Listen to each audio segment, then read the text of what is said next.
Ayotzinapa es que la jueza Raquel Ivette Duarte Cedillo, titular del Juzgado Segundo de Distrito en Procesos Penales Federales con sede en Toluca, decretó la formal prisión en contra de 8 militares acusados por la desaparición de los 43 estudiantes de la Normal Isidro Burgos. Los militares que serán juzgados por su posible vinculación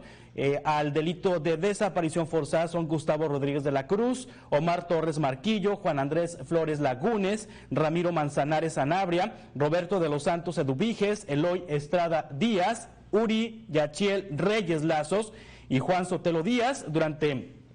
la audiencia, la Fiscalía General de la República pidió que declarara a Juan testigo protegido y líder de Guerreros Unidos, quien afirmó que los militares no auxiliaron a los estudiantes para evitar que fueran secuestrados y posteriormente desaparecidos. Se utilizó como parte de los argumentos que los militares que acudieron a la clínica Cristina, donde se llevó a algunos de los normalistas heridos, trataron mal a los estudiantes que ahí se encontraban. Cabe señalar que ninguno de esos alumnos de la Normal Isidro Burgos resultó desaparecido. A pregunta expresa sobre si sabía qué militares colaboraban con Guerreros Unidos, Juan afirmó que todos los que salieron del cuartel de Iguala la noche del 26 de septiembre de 2014, cuando los estudiantes fueron detenidos por el grupo criminal que posteriormente los desapareció. Los 8 soldados que fueron detenidos la semana pasada permanecerán en la prisión del campo militar número 1, luego de comparecer por videoconferencia a la audiencia de la jueza Duarte Cedillo.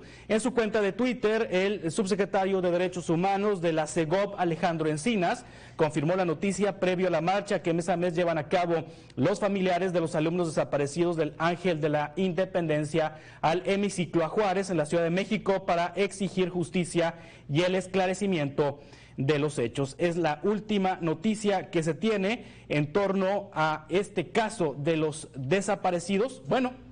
para el gobierno ya estos jóvenes están muertos, ya se les trata en ese sentido como personas ya fallecidas. Y justamente para platicar sobre esto, Roberto Mendoza es periodista y columnista, especialista en política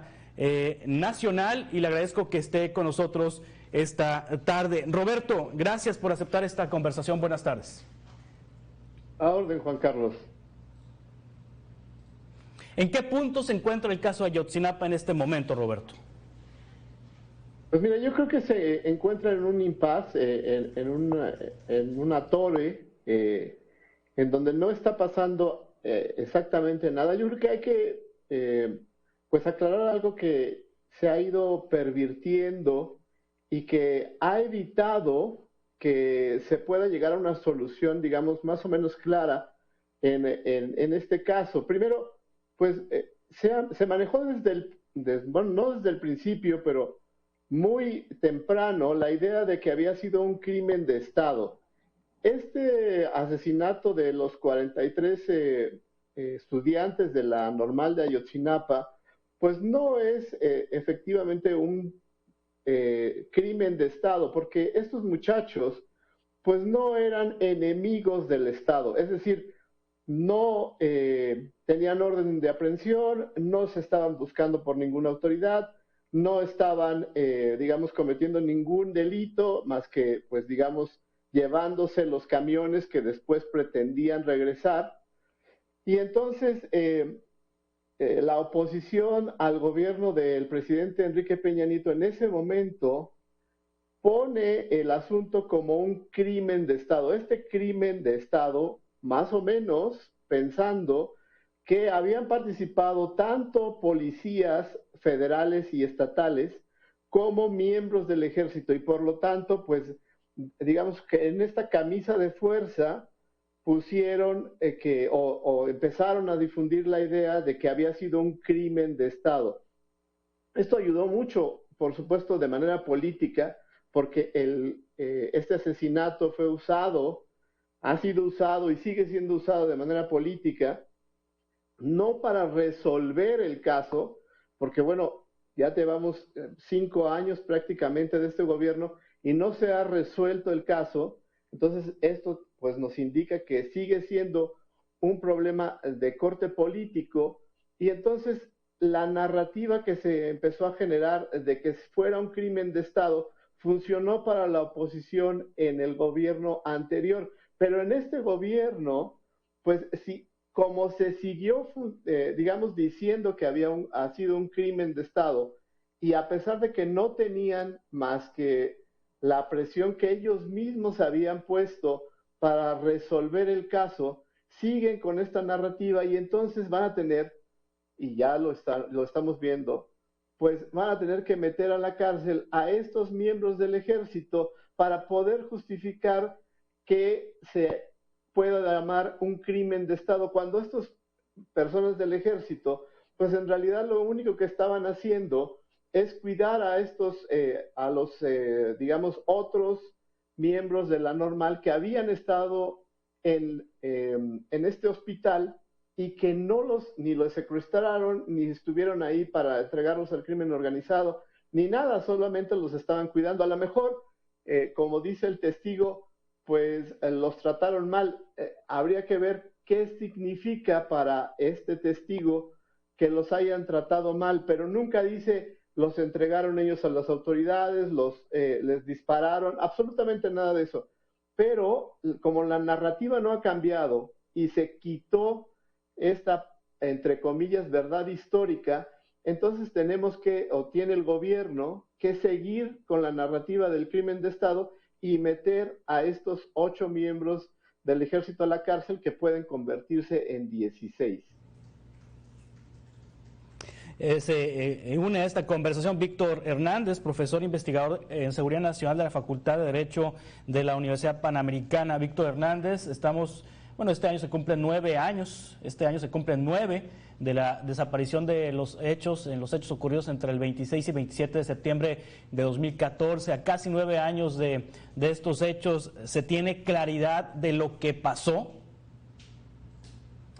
Es profundamente trágico que la mayoría de lo que estamos conociendo del incidente de Ayotzinapa ha venido o de la Comisión de la Verdad o de las filtraciones de Guacamaya Leaks y no propiamente de la autoridad judicial que tendría que estar investigando los hechos, porque además el litigio ha sido profundamente desordenado. Tenemos hace unos días la reaprehensión por enésima vez de Gualberto Ramírez, titular de la unidad antisecuestro de la PGR,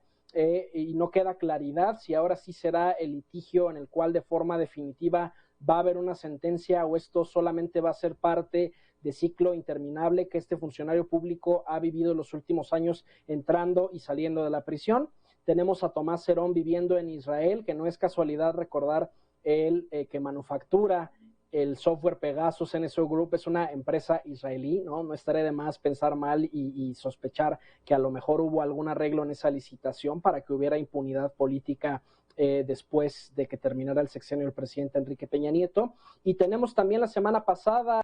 cómo se libran 16 órdenes de aprehensión, o nuevamente las solicita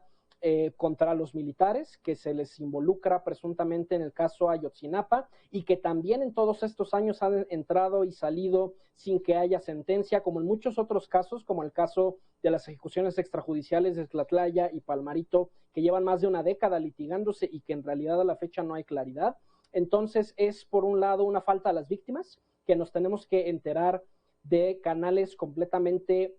fuera de los ordinarios sobre qué es lo que en verdad ocurrió o no ocurrió esa noche en Iguala, y que al final la Fiscalía General de la República sigue haciendo un galante ejemplo de cómo es completamente incompetente de litigar incluso los casos que tienen la mayor atención internacional, la mayor presión mediática, la mayor sensibilidad política, y no se puede conseguir a la fecha ni una sola resolución judicial sobre qué sí pasó y qué no pasó esa noche en Iguala.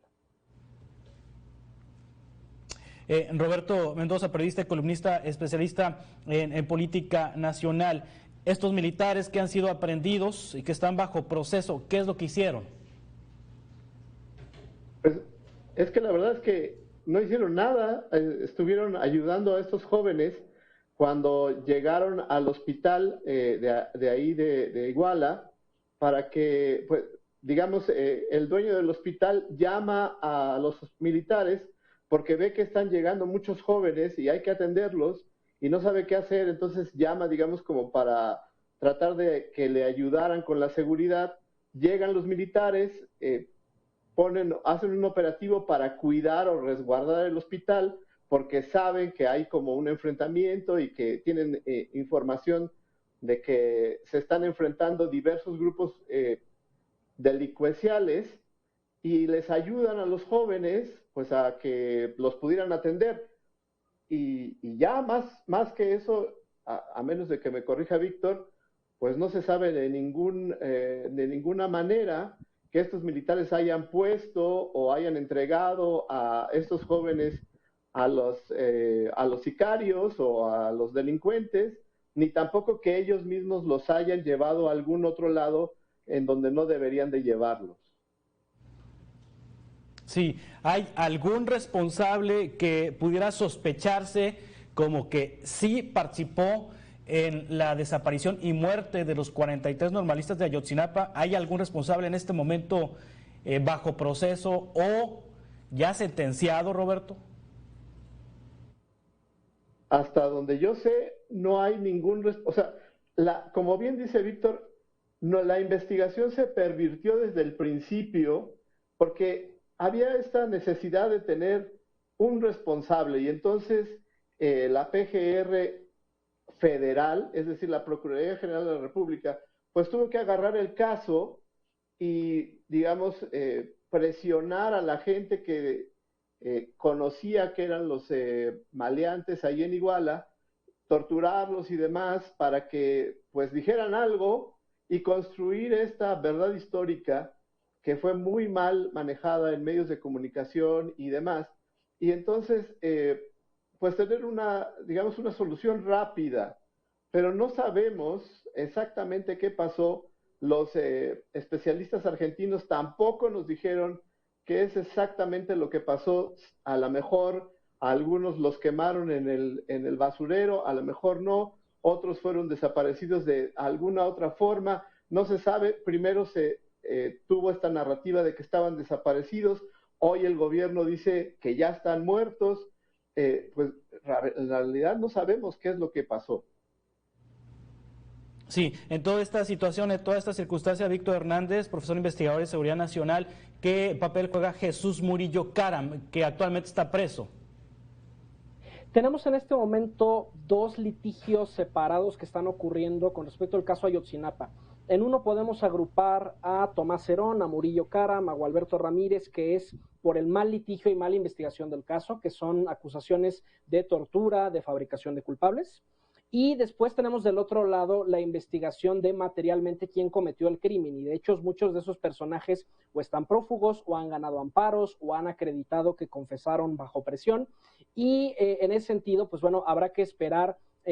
Todavía no tenemos claridad de qué es lo que va a ocurrir con estos 16 militares que han sido reaprendidos, que podemos sospechar razonablemente se trata de una acusación relacionada nuevamente con Ayotzinapa.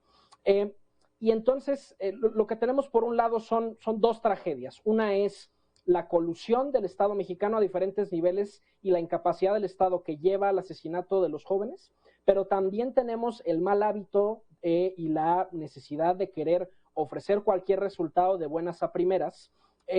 Y además, en el marco de Guacamaya Leaks y de lo que hemos ido descubriendo en el marco de esta Comisión de la Verdad, es que las autoridades en su momento nos mintieron. Por ejemplo, el general Cienfuegos Cepeda se opuso enérgicamente a que su personal fuera interrogado por el GIEI, afirmando que de verdad el ejército no tenía nada que ver, y después de toda su aventura con la DEA y después de todas las revelaciones de Guacamaya Leaks, vemos que cuando menos se había razones suficientes como para que el GIEI interrogara estos elementos, y que cuando menos ahí hay una omisión o un intento de encubrimiento. No sabemos si del delito, pero cuando menos sí de la investigación, sí de una obstrucción del interrogatorio que pudo haber arrojado más luz con respecto de cuáles fueron las acciones o las omisiones del personal militar en ese caso en Iguala. Y además llama la atención que en el caso de Murillo Caram vemos una investigación muy selectiva del caso Ayotzinapa, porque por ejemplo no se explica cómo el almirante Ojeda, que era el comandante de la zona naval en aquel momento que cubría Ayotzinapa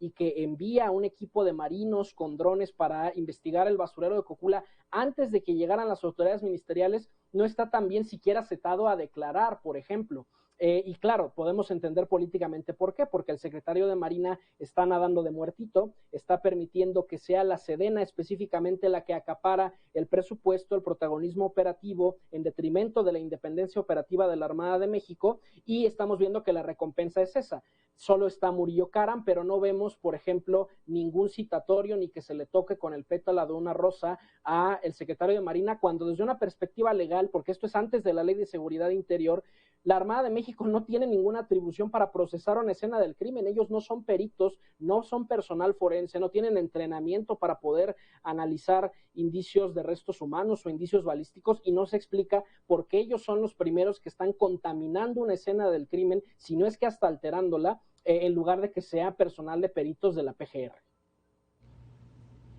Sí, para entender un poco más y que la audiencia tenga el contexto, Víctor, el grupo interdisciplinario de expertos independientes, ¿qué aportó? La Comisión de la Verdad, ¿qué ha aportado? La FGR, ¿qué ha aportado? ¿Y qué han aportado Guacamaya Leaks? A ver, lo que estamos teniendo son diferentes fragmentos de la historia que llegan después de los tiempos procesales, y que eso es lo que complica el litigio. Tenemos por un lado el reporte del GIEI, que mucho de esto ha sido confirmado de Guacamaya Leaks, de que el ejército no solamente es sospechoso, no sentenciado, pero cuando menos sospechoso de algo más que una omisión. Esa fue la versión oficial que se manejó durante el sexenio del presidente Enrique Peña Nieto. Primero la negación de por favor no me toquen a los soldados, ellos no tuvieron nada que ver. Y si acaso tuvieran algo que ver, se tratara de alguna omisión o de quizás que pudieron haber sabido que estaba ocurriendo en Iguala y que no reaccionaron a tiempo. Esa fue la primera versión. Tenemos un segundo momento que son las investigaciones de la Comisión de la Verdad, que al final es la versión frente a la cual se amparan estos militares detenidos, donde se afirma que un sector de estos normalistas desaparecidos, no todos, pero sí una sección de ellos, presuntamente es ordenada ser desaparecida abiertamente por un comandante militar y ejecutado por soldados, que es lo que generó toda esta polémica de las capturas de pantalla que venían en el informe de la Comisión de la Verdad, que si eran modificadas o no, y que al final ese litigio es lo que permitió a muchos de estos militares salir de la cárcel. Y hoy vemos nuevamente una nueva serie de órdenes de aprehensión, pero que ya vienen con este perjuicio, es decir, ya vienen con los antecedentes de estos amparos, de estas malas prácticas, de estas pruebas que a lo mejor no se podían revelar al público si no se había cotejado la veracidad de las capturas de pantalla de WhatsApp. Y que es el mensaje que estamos viendo por todos lados, es un mensaje de impunidad. Impunidad al secretario de Defensa, porque no solo tras su aventura con la DEA, aquí también tuvo el valor de decir en Televisión Nacional, con mis muchachos no se metan, y lo que nos dice Guacamaya Mix es que cuando menos había razones para interrogar al personal militar y no se permitió. Dos, impunidad también en la Secretaría de Marina, porque a pesar de que se trataba de un funcionario que algo pudo haber tenido conocimiento de ese acontecimiento, no está ni siquiera citado como testigo ni en ninguna calidad en los litigios de Ayotzinapa que se están llevando a cabo en este momento.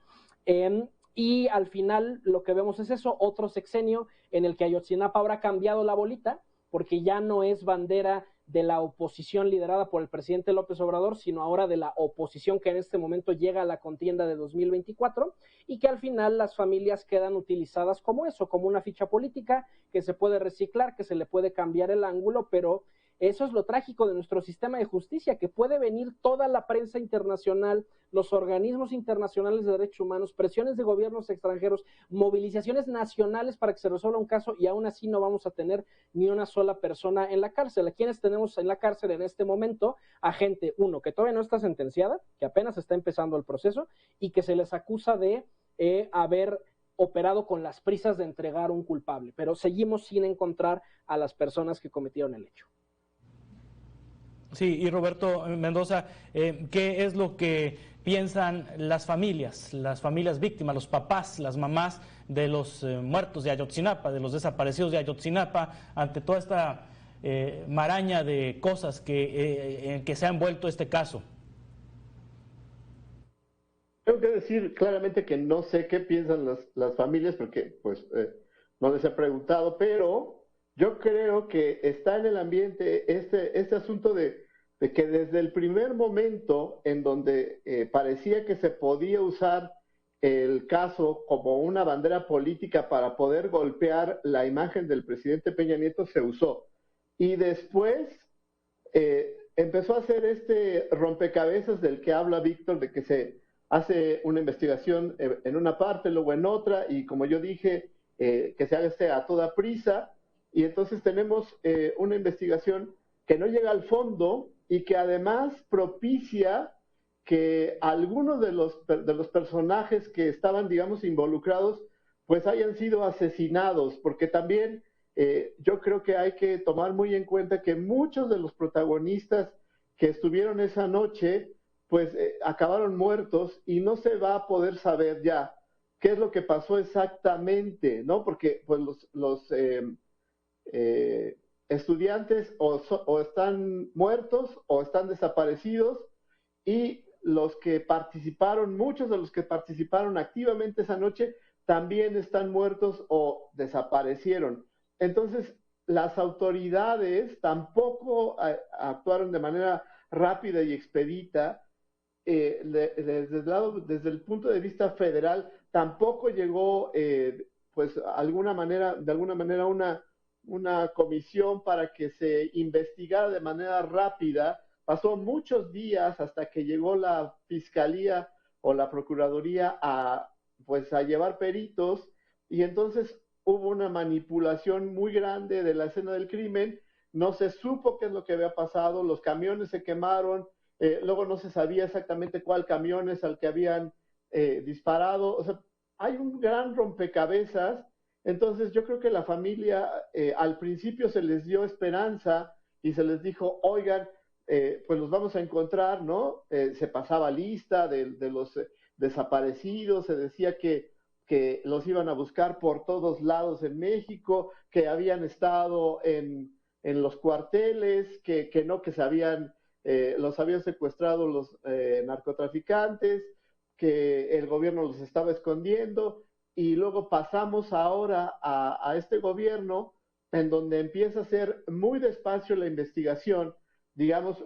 el subsecretario Encinas dijo que él había hecho una investigación muy a conciencia, y tampoco ninguno de los padres tiene una solución, y ahora, sin decírselos directamente, pues parece que ya los declararon muertos. Entonces, ¿cómo está la familia? Pues yo creo que muy triste, ¿no? Porque siempre han sido usados y además siempre les han mentido. Continuamos con esta conversación. Estamos platicando con Roberto Mendoza, periodista y columnista, con Víctor Hernández, profesor investigador en Seguridad Nacional, sobre el caso Ayotzinapa en 2 minutos en A Debate, Mega Noticias.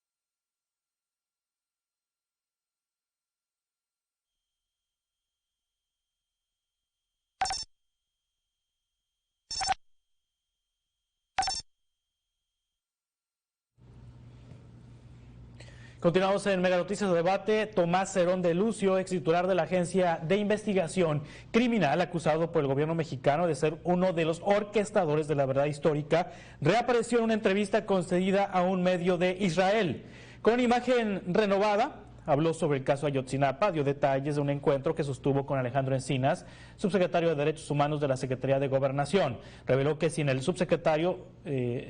subsecretario se diera cuenta, la conversación fue grabada. Indicó que durante la reunión Encinas le habría dicho no creerlo responsable de lo que se le acusa. Ya agregó que su interlocutor le confesó que él no lo acusaba de nada y que su único interés era resolver la desaparición de los 43 estudiantes de Ayotzinapa. En ese sentido, le habría ofrecido garantías en el proceso legal a cambio de su ayuda. Y José Luis Abarca, ex alcalde de Iguala Guerrero, fue sentenciado a 92 años y 6 meses de prisión por el delito de secuestro agravado cometido en contra de 6 activistas del movimiento campesino Unidad Popular en 2013.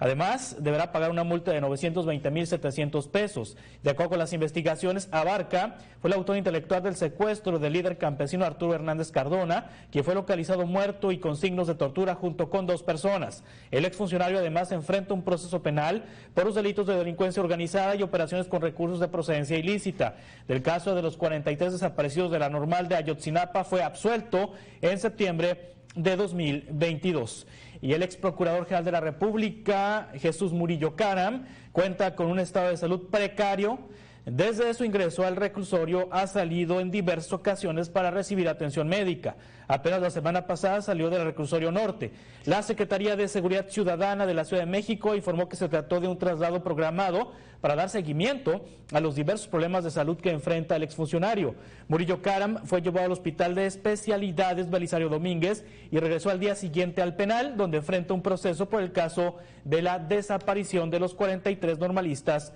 de Ayotzinapa. Estamos conversando con Roberto Mendoza, periodista y columnista, especialista en política nacional, con Víctor Hernández, profesor investigador en seguridad nacional de la Facultad de Derecho de la Universidad Panamericana. Ahorita nos decía Roberto nos decía que el gobierno mexicano, las autoridades mexicanas han detenido a este grupo de militares y han girado estas órdenes de aprehensión, o les han concedido estas órdenes de aprehensión con el objetivo de justificar que el caso Ayotzinapa fue un crimen de Estado. En ese sentido, Víctor, ¿cómo queda la relación del gobierno con el ejército, de Alejandro Encinas con el ejército, del gobierno de López Obrador con el ejército, después de la aprehensión de estos militares que aparentemente, no tuvieron nada que ver y solo estaban ahí haciendo otras cosas, o no hicieron cosas que pudieran determinar que están vinculados con la muerte de los 43, Víctor? La relación del presidente López Obrador con las Fuerzas Armadas es de absoluta impunidad y el incidente más reciente es el nombramiento de Luis Alcalde como secretaria de Gobernación. La sucesión natural al interior de la Secretaría de Gobernación era Alejandro Encinas, que es uno de los aliados políticos más antiguos del presidente López Obrador. Y vemos que el día de hoy, dentro de sus primeros actos como secretaria de Gobernación, en lugar de retomar el caso Ayotzinapa, en lugar de atender la crisis de migrantes más grande que ha enfrentado el país, que tensa nuestra relación con Estados Unidos, es mandar un oficio preguntándole a la presidenta de la Suprema Corte qué medidas está tomando la Suprema Corte para que nadie gane en el Poder Judicial más que el presidente. La forma en que el presidente hubiera podido blindar a Alejandro Encinas del espionaje militar revelado por Guacamaya Leaks y acreditado por los técnicos del Citizen Lab de que su teléfono estaba infectado por Pegasus, que esto tendría que ser un escándalo. El ejército mexicano espiando a un subsecretario de Estado y a su oficina de enlace con la Comisión de la Verdad, y la forma en que se pudo haber blindado al secretario Encinas de esto es precisamente nombrarlo secretario de Gobernación, que él sea el jefe del Centro Nacional de Inteligencia, que pongan a una unidad de contrainteligencia a vigilarlo a él y a sus comunicaciones para que la Comisión de la Verdad pueda continuar sin mayores interrupciones. ¿Y qué vemos en su lugar? El nombramiento de una nueva personalidad que nos dicen que porque es joven va a renovar los cuadros, es un nuevo aire, y lo que estamos viendo es una personalidad que llega a ser servil del discurso de la Cuarta Transformación y de la impunidad militar. No vemos medidas de contrainteligencia que se estén disponiendo para proteger del espionaje al secretario Encinas, porque además el caballo de Troya está dentro del propio Centro Nacional de Inteligencia, es un militar, el general Audomaro, el que comanda el Centro Nacional de Inteligencia,